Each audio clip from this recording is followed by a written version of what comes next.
Konti na kayo po yung Christian about Crowd1. So, si Christian Boy, kasama ko from Gen Science. Crowder na eh. He is 1 million in 1 month. Woo! Yes, reading ko sa lahat, no? So, medyo natagalan tayo kanina. So, yeah, my name is Christian Will and I'm from Gensan. So, I started Crowd1 last September 18 lang. So, September 17, nag-soft launching na sa Manila. Then by 18, pumasok ako. So, lucky for you guys kasi kayo dito is inimbita. Ako walang nang-imbita sa akin. So, ang direct sponsor ko si Ronnie. So, siya hindi ko kakilala. So, nag-trust lang ako nung pera ko, binigay ko sa kanya. Wala akong alam sa background niya, sino siya, tao ba siya o aso ba siya. Pwede niya itakbo ang pera ko, tama? Yeah. Kasi wala akong communication, hindi mo na siya kilala. So, ang akin lang is yung concept ng business. Paano ko siya nakita? Sa Facebook lang. Baga pa, parang nag-boosting ang Crowd1 about sa soft launching nila. Natamaan ang Facebook ko. Nung nakita ko siya sa Facebook, sabi ko, another companies na naman to. Pero nung nakita ko, parang kakaiba. Sabi ko, official to. Kasi may event. So nung binuksan ko, unang narinig ko is, ang Crowd1 naghahanap ng mga affiliates, tao, para i-promote ang kanilang concept. Anong concept niya? Mobile games. Nanindig ang balahibo ko. Kasi alam ko kung magkano kinikita ng mobile games every day. Yeah. Not million, even billion per day. Every minute, kinikita mobile games. Doon ako nabaliw. Hindi ko siya kilala. Wala akong kakilala sa Crowd1 na pwede kong kausapin. So ang ginawa ko, nag-type ako sa Facebook ng Crowd1. Ang swerte ng taong to. Kasi ang pangalan niya ang lumabas. Nung nakita ko siya, wala pang posting about Crowd1. So tinanong ko lang. Sabi ko, Sir, are you connected with Crowd1? Sabi niya, yes po. Pwede mo bang explain sa akin, 3 minutes lang, networker ako. Alam ko yan.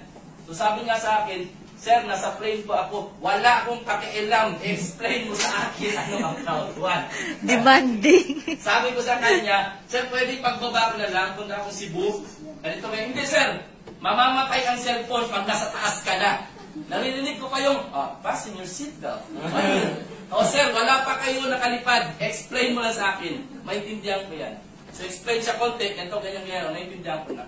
Sabi ko, nung nawala na ito, wala na. Nasa taas na to. So nag-type, talagang bali na bali ako that time.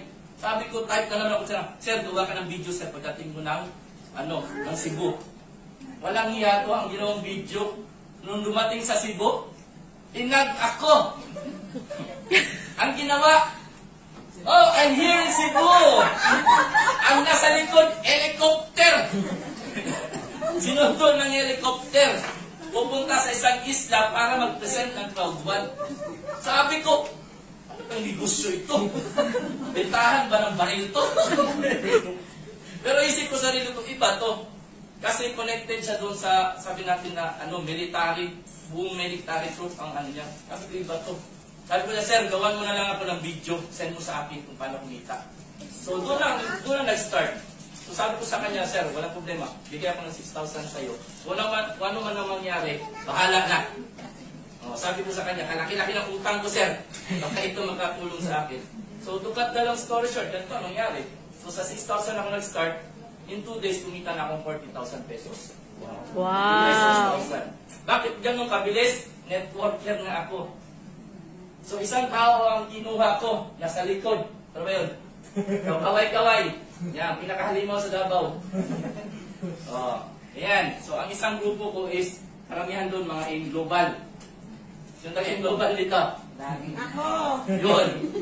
So, AIM Global po ako dati. So, gano'n ang nangyari. So, everyday po, ginagawa ko ang Crowd1. Hindi na ako natutulog, as in. So, in my 15 days na ginawa ko AIM Global, kumita po akong 420,000. Not bad. Not bad. In my first month po, kumita ako 700. So, in my second month, kumita ako ng 1 million. And counting hanggang ngayon. Every minute kumikita po ako ng 54,000 per minute, 2,000 per minute. Hindi ko na mapigilan. Sabi ko sa sarili ko, totoo ba ito? Huwag mo na akong gisingin. Ganun lang siya kasimple. So, ako nagtiwala lang talaga ako sa company. Hindi sa kanya. Sa company. Pero sa ginawa sa akin ng company, connected talaga siya. Kasi siya ang naging instrument para makapasok ako sa ganitong opportunities. So, napakaswerte nyo kasi inimbita kayo. Ako wala. Ganun lang kasimple yun. Kung walang mangyari sa inyo, alam nyo na kung sinong puntahan nyo. Pero imposible walang mangyari. Kasi bakit? Nandito kami para tumulong sa inyo. Tulungan tayo. Tulungan tayo dito. Kung meron pa na kailangan nyo, punta kami dito kahit mag-press.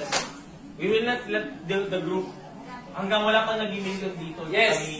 Kasi hindi galing din ako sa Gensign. I financed all of their presentations for 2 months. So hanggang nag-first million si Ma'am Jane, nasa 2 million na. Sa March, 2.2 million. Bumili na ng Fortuner na bago. Wala pang car, nauna na siya. Kasi inuna kong pera, bumili ako ng mga hectares of lots. Tapos sinag-divide ko for real estate. Income. Income na naman. So,